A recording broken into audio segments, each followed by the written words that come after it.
The dashboard of a 1970s American automobile was the most dangerous square foot in the entire vehicle. It was built to look like jewelry and engineered almost by accident to behave like a weapon in a 30-mile-per-hour collision. Here are 10 dashboard features from the 1970s that would fail every modern safety test ever written. And by the time we reach number 1, the reason every one of them vanished will be obvious. Number 10. The chrome gauge trim rings. Pontiac Grandville, 1971.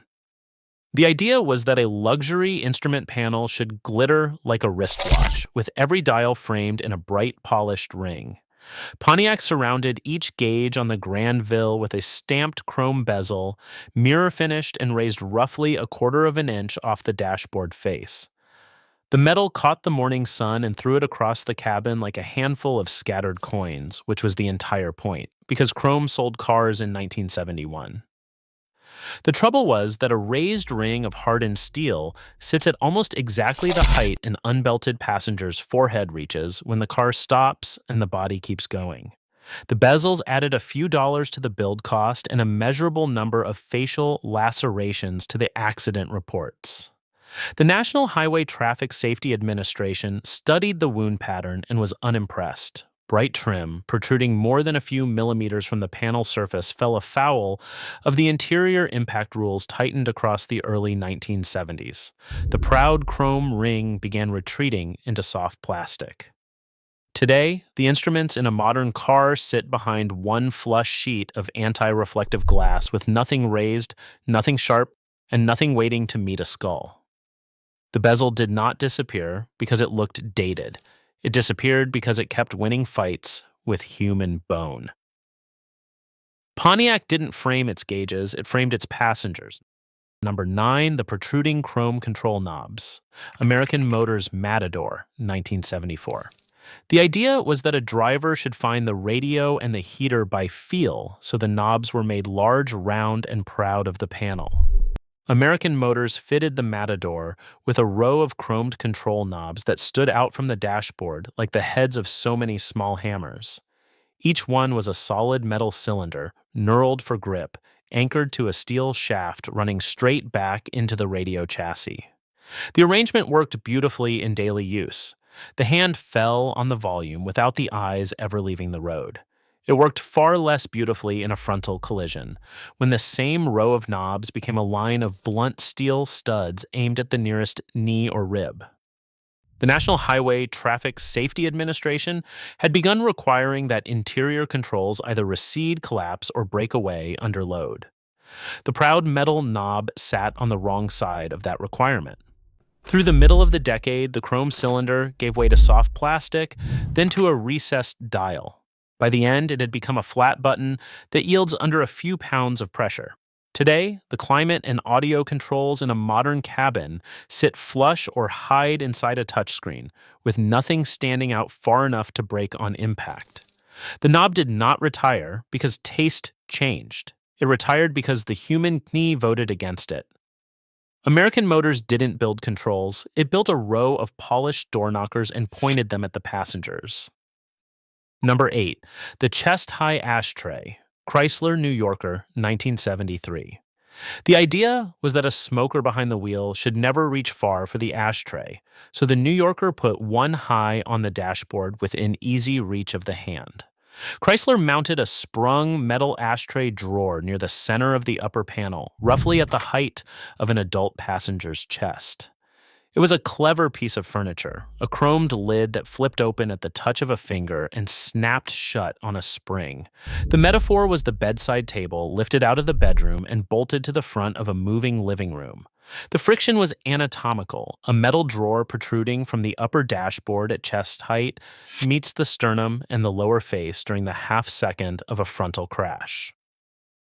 The National Highway Traffic Safety Administration's interior protection rules pushed hard against rigid objects mounted high on the panel, and the upper ashtray slowly migrated downward. The pattern repeats down the entire panel, convenience first, consequence second, and a federal rule arriving years after the bone did. By the late 1970s, the Ashtray had moved to the lower console, behind the gear shift, well below the path of a pitching body. Today, most cars ship with no ashtray at all, and the few that do hide a small, removable cup low and out of the way. The chest-high ashtray was not a convenience. It was a chrome drawer installed at the exact altitude of a human heart. Chrysler didn't give the smoker a tray, it gave the crash investigator a landmark. Number 7, the knee-level ignition switch, Cadillac Eldorado, 1969. The idea was that the ignition should sit where the driver's hand naturally dropped, low on the dashboard, near the knee. Cadillac, like most American makers of the late 1960s, placed the Eldorado's ignition switch in the lower face of the panel, a metal key barrel jutting toward the driver's right kneecap. In normal driving, it was invisible and convenient. In a frontal crash, it was a short steel spike positioned at the precise point where a sliding leg arrives first. The injury reports were grim and specific, describing keys and key rings driven into the flesh just above the knee. The National Highway Traffic Safety Administration answered with Federal Motor Vehicle Safety Standard 114, an anti-theft rule effective in 1970 that required a steering column lock. The side effect was that the ignition switch left the dashboard entirely and moved to the column, out of the knee's path for good. Today, half the cars on the road have no key barrel at all, starting instead from a button and a sensor that reads a fob in the buyer's pocket. The dashboard ignition did not vanish because keys went out of style. It vanished because a rule written to stop car theft quietly removed a spike from the driver's leg. Cadillac didn't hide a key, it planted a small dagger and called it a convenience. Number 6, the glove box latch Projectile. Lincoln Continental Mark IV, 1972. The idea was that the glove compartment should open with a single satisfying push, so the latch was made strong, positive, and metal. The Lincoln Continental Mark IV used a heavy chromed latch and a stamped steel door that closed with the solid clack of a bank vault. The mechanism was simple. A spring-loaded catch held a hinged metal panel shut until a button released it. In ordinary use, it was the most reassuring sound in the cabin. In a 30-mile-per-hour barrier crash, it was a different machine entirely. The latch could shear or spring open under impact, turning the glove box door into a hinged steel plate swinging up toward the passenger's face. Crash investigators recorded facial and dental injuries traced directly to the door and its contents launching into the cabin. The National Highway Traffic Safety Administration's interior rules force the latch to hold under crash loads and force the door itself to soften. This is the whole video in a single hinge, a feature engineered to feel premium and destined to be removed for harm. Today, the glove box is a light plastic bin on a damped hinge latched by a small nub that would embarrass a 1972 Lincoln. The vault door did not survive because nobody needed a vault in a car. The Mark IV didn't store your gloves. It loaded a steel tray and aimed it at your teeth. Number 5, the rigid dashboard-mounted mirror, Pontiac Granville, 1973. The idea was that the interior mirror should be planted firmly so it never shook, so it was bolted to a solid metal stalk fixed to the top of the dashboard. Across the early 1970s, many American cars anchored the interior mirror to a chromed steel arm rising straight from the panel. The Pontiac Granville was one of them. The mirror sat rock steady at every speed, which was the goal. The cost of that steadiness appeared in head-on collisions. A rigid metal stalk planted at the top of the dashboard is a flagpole positioned directly in front of the driver's forehead. The National Highway Traffic Safety Administration's Interior Impact Standard demanded that the mirror and its mount break away cleanly under a head strike.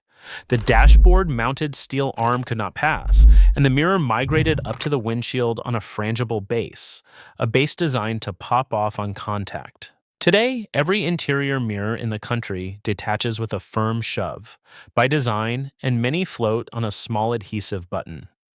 The steady mirror was not lost to fashion. It was lost because a mirror that will not move is a problem when a head arrives. The carmakers didn't mount a mirror. They raised a small chrome mast at eye level and waited. Number 4, the metal passenger grab handle, Chrysler New Yorker, 1972. The idea was that a nervous passenger should have something solid to hold, so a grab handle was bolted to the dashboard ahead of the front seat. The Chrysler New Yorker, like many full-size cars of the era, offered a chromed metal assist bar mounted across the passenger side of the panel. It was a genuine kindness on a winding road, a firm rail for the hand of anyone who disliked the way a soft suspension wallowed through a curve. It was also a horizontal steel bar mounted at chest and face height, directly in the passenger's collision path. The grim nickname among emergency room staff for the era's hardware was the suicide handle because an unbelted passenger met it with the face.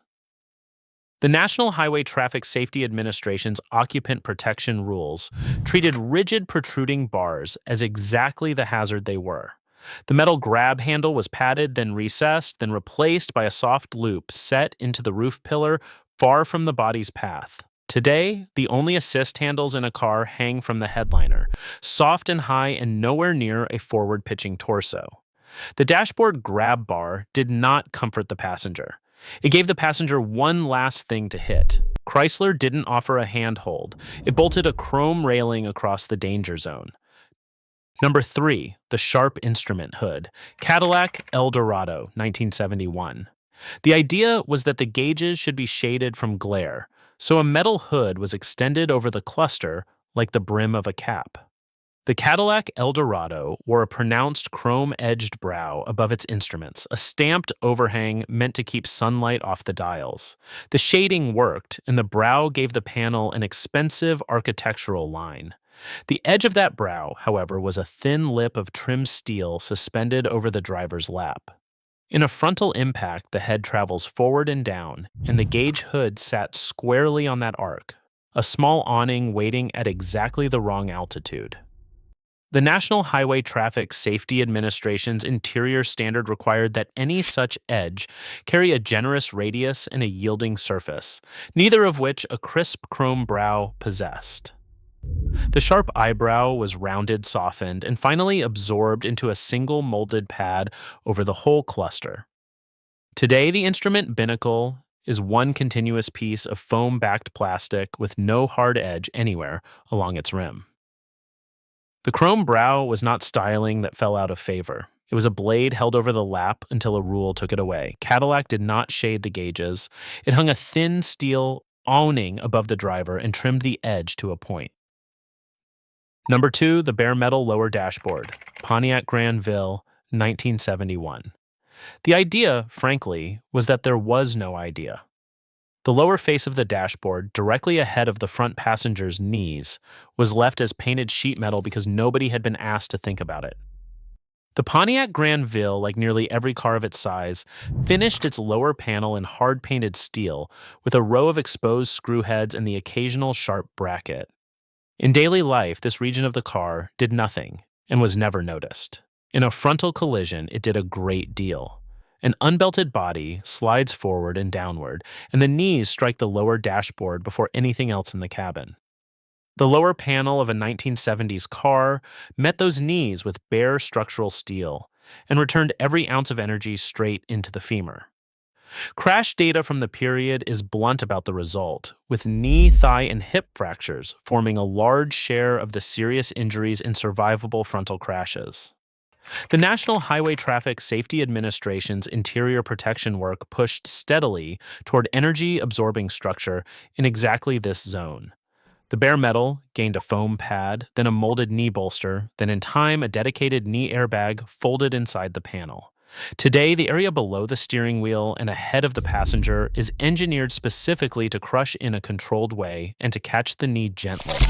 The lower dashboard was never decorated, which is why nobody defended it, which is why it stayed a wall of steel for so long. The cheapest square foot in the car was also the one that broke the most legs. Pontiac didn't forget to pad the lower dash. It simply never imagined the knee would ever need the favor. Number 1, the unpadded steel dashboard top. The entire American industry, 1970. The idea was that the dashboard was furniture, and furniture in 1970 was made of steel, finished in chrome, and built to last forever. The top surface of the panel was, on most cars, a painted metal plate. A broad shelf ran below the windshield, dressed in bright work trim, with hard switch towers rising out of it. It looked permanent and expensive, and in the showroom, that was the whole argument. The trouble was that the top of the dashboard is the single largest target in the entire interior. In a frontal crash, the unbelted head and chest travel forward and meet that shelf at the speed the car was traveling an instant before. A painted steel plate returns nearly all of that energy to the skull, and the medical literature gave the resulting pattern its own grim vocabulary. Engineers had a way to measure it, a value called the head injury criterion, which scores how hard and how long the head is decelerated. A bare metal dashboard produced numbers that were, in the language of the field, not survivable. The National Highway Traffic Safety Administration codified the answer in Federal Motor Vehicle Safety Standard 201, the rule governing occupant protection from the interior surfaces. It required the upper dashboard to be padded, rounded, and built from energy-absorbing material that gives way and stays given. Across the 1970s, the steel shelf disappeared under a thick skin of foam-backed vinyl, and the hard switch towers melted into soft, flush, molded shapes. Today, the top of the dashboard is a continuous cushioned surface concealing crumple structure, airbags, and sensors, and not one hard edge survives along its length. The metal dashboard did not go out of style. It was condemned line by line by the people who measured what it did to a head. Every other feature on this list was a detail. This one was the wall they were all bolted to.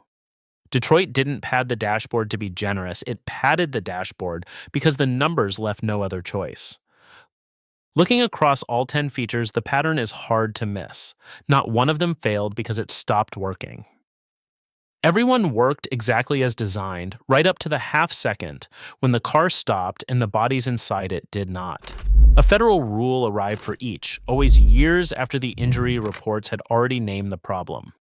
Car safety is rarely a sudden invention. It is a slow subtraction of everything once sold as style. The most dangerous thing on any dashboard was always the part the brochure was proudest of.